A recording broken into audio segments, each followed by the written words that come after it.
जी नमस्कार शर्मा जी। ऐसा मैंने तो कभी देखा ही नहीं और इसके पहले सुना जरूर था। 2019 में भी बंगाल की मुख्यमंत्री महोदया ने सिट इन प्रोटेस्ट किया था। सीबीआई ने जब राजीव कुमार पुलिस कमिश्नर को इंट्रोगेट करने की कोशिश की थी शारदा चिटफंड में। 2021 में जो नारद केस की अरेस्ट हो रही थी उसमें भी टीएमसी लीडर्स और ममता जी ने जाकर के बहुत अवरोध उत्पन्न किया था। ये तमाम चीजें दिखाती हैं कि पहले अगर कार्रवाई हो गई होती तो ये दुस्साहस नहीं करते। ये बिल्कुल कोरा गैर जिम्मेदाराना अवैधानिक कार्य है जो कि पुरानी धारा आईपीसी में धारा 201 और 208 भारतीय न्याय संहिता में है कि साक्ष्य के साथ खलत-मलत करना या उसको डिस्ट्रॉय करना। और धारा 332 जो वर्तमान 121(2) की है कि जो विवेचक हैं, सरकारी कर्मचारी ड्यूटी पर हैं, अधिकारी हैं, उनके काम को ऑब्स्ट्रक्ट करना और उनके रास्ते को रोकना। अगर इनके ऊपर कार्रवाई हो जाती, मुझे सख्त आपत्ति है कि सीआरपी की टुकड़ी वहां मौजूद थी, उनको कार्रवाई करनी चाहिए। क्यों नहीं किया? मुख्यमंत्री कानून से ऊपर नहीं है, कानून सबके लिए बराबर है। मुख्यमंत्रियों को, और मुख्यमंत्री आज की तारीख में ये सीरियल ऑफेंडर हो गई हैं। बार बार आप उनको मौका दे रहे हैं। और क्या भारत सरकार को मालूम नहीं है कि जिसने संविधान की शपथ उठाई है, अगर शपथ उठाई है, संविधान को तार तार करके तोड़ रही हैं, क्या उनको पद पे रहने का औचित्य है? उनका होना चाहिए डिसमिसल। ये सीधा सवाल है फराज किदवई, अगर कोई एजेंसी किसी पॉलिटिकल पार्टी का काम कर रही है तो वो कानून के दायरे से ऊपर हो गई क्या? भाई इस देश में कई पॉलिटिकल एजेंसियां हैं जो अलग अलग पार्टियों का काम करती हैं, ये सारे कानून के ऊपर हो जाएंगे? देखिए राम जी, मैं जो डीजीपी सर ने बात कही, मैं उससे पूरी तरह से सहमत हूं कि कानून जो है वो इस देश में सबके लिए बराबर है।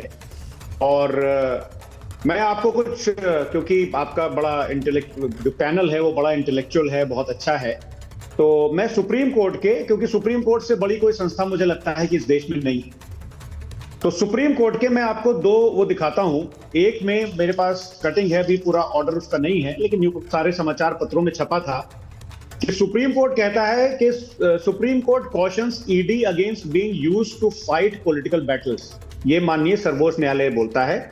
खबर है 21 जुलाई 2025 की, ज्यादातर न्यूज़पेपर में है। इसमें बोलता क्या है? इसमें जो CJI justice B R Gavai बोलते हैं कि do not try to use the court as a platform for political battles, one. दूसरा इन्होंने लिखा था कि do not percolate this virus across the country, और एजेंसीज का इस्तेमाल जिस तरह से हो रहा है, हमारा मुंह मत खुलवाइए वरना हम कठोर टिप्पणी करने को मजबूर हो जाएंगे। और राजनीतिक लड़ाइयां मतदाताओं के सामने लड़नी चाहिए। आपका इस्तेमाल क्यों किया जा रहा है, ये मैं कुछ नहीं बोल, ये इस देश के चीफ जस्टिस ऑफ इंडिया उस टाइम जो थे, जस्टिस गवई ने बोला। और एक लाइन बड़ी इंपॉर्टेंट है कि राजनीतिक लड़ाइयां मतदाताओं के सामने लड़ी जानी चाहिए, आपका इस्तेमाल क्यों हो रहा है। इसका मतलब ये बात तो क्लियर हो गई कि जब इस देश की सर्वोच्च न्यायालय और चीफ जस्टिस ऑफ इंडिया ये बोलेंगे कि ईडी का इस्तेमाल राजनीति के लिए हो रहा है, तो फिर ममता बनर्जी जैसे लोग हो सकता है सड़क पर उतरे, क्योंकि ये तो एक तरह की अघोषित इमरजेंसी है। राम जी, मैं तो बिल्कुल, भाई देखिए मेरी पार्टी का मामला नहीं है ये, लेकिन मैं बिल्कुल, आप मुझे ऐसा विश्लेषक समझ लीजिए कि अगर सुप्रीम कोर्ट ऑफ इंडिया कोई बड़ी बात बोल रहा है तो ये। अब दूसरी बात मैं आपको बताऊं कि होता क्या, आप पैटर्न समझिए। देखिए, भ्रष्टाचार पर नकेल लगनी चाहिए, भ्रष्टाचार चाहे जिसका हो। अब क्या हुआ कि मैं आपको एक इंपॉर्टेंट खबर और दिखाता हूं कि इनके जो शुभेंदु अधिकारी जी, जब शारदा वाला केस जब आया था तो उसमें शुभेंदु अधिकारी का भी नाम था, लेकिन अचानक उनका नाम क्यों निकल गया, उस पर कोई चर्चा नहीं हो रही है। क्या वो केस क्लोज कर दिया गया? क्या ठंडे बस्ते में चला गया? मतलब क्या ईडी ने पिछले 10-11 सालों में, ये तो पूरी स्टोरी की थी ना इंडियन एक्सप्रेस ने, ये आपको भी पता है और हम सबको पता है, फुल पेज की स्टोरी की थी कि 2014 से 25 ऑपोजिशन लीडर्स को ईडी ने टारगेट किया, जिसमें से 23 भारतीय जनता पार्टी में चले गए और वो वॉशिंग मशीन में धुल गए। तो प्रॉब्लम राम जी क्या है? प्रॉब्लम यह है कि जब झारखंड का इलेक्शन होगा तो एक चुना हुआ मुख्यमंत्री गिरफ्तार कर लिया जाएगा, अरेस्ट कर लिया जाएगा। डीजीपी सर, आप इस बात पे भी ध्यान दीजिएगा कि जब झारखंड, और उसके बाद में हाईकोर्ट ने क्या कहा, विजय शर्मा, वो आपके पास समय नहीं वरना मैं वो सब बता देता। जब दिल्ली में इलेक्शन होगा तो अरविंद केजरीवाल जी का सरकारी अपहरण हो जाएगा, और जब बंगाल में चुनाव होगा तो ईडी वहां से फिर से चली जाएगी। सरकारी अपहरण से क्या मतलब है? हाँ, मतलब उनको उठा लिया गया, ईडी ने उनको उठा लिया। सरकारी अपहरण तो एक हिसाब से इनका भी हुआ था, झारखंड के मुख्यमंत्री का। उसके बाद में हाईकोर्ट ने क्या कहा हाईकोर्ट ने बेल दे, हाँ बिल्कुल, हाईकोर्ट ने बेल देते हुए मैं आपको बता दे रहा हूं कहिए कि क्या क्या कहा था। तो नहीं, एक सेकंड, विजय शर्मा आपको रिस्पॉन्ड कर रहे हैं। विजय शर्मा जी, जी जी जी जी देखिए, जिस तरह से फराज जी इस मुद्दे को घुमाना चाह रहे हैं, बड़ा दुर्भाग्यपूर्ण है। हमें ये देखना होगा, ध्यान भी रखना होगा कि किस तरह से हमें कानून का पालन करना है। एक राज्य की मुखिया और किस तरह से जांच एजेंसी के वहां आकर और किस तरह से जबरदस्ती ले जाती है, इससे बड़ी गुंडागर्दी क्या होगी भी? ये तो दिन में डकैती जैसा है। आप मुझे बताइए, अगर कोई इलीगल काम हो रहा है तो कानून आपके साथ है, आप हाईकोर्ट मूव करिए, किसने रोका आपको? और वहां ऐसा क्या छुपा हुआ था? एक भ्रष्टाचारी था, भ्रष्टाचारी के घर और ऑफिस के ऊपर छापे पड़ रहे हैं, उसके ऊपर आरोप। ये पहला मामला थोड़ी है, तो 2020 से चल रहा है और 14 करोड़ रुपए इसी मामले में बरामद भी किए गए केस।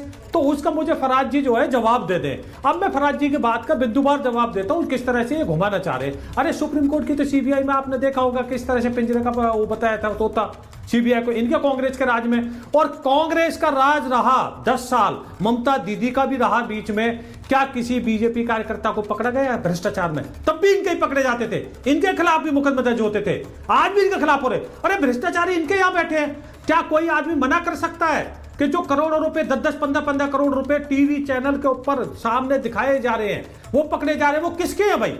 राज्य सरकार तो आपकी है, पुलिस आपकी है। आपकी पुलिस क्यों नहीं पकड़ती किसी बीजेपी कार्यकर्ता को अगर वो भ्रष्टाचार में शामिल है? तो किसने रोका? आप तो राज्य के मुखिया हैं।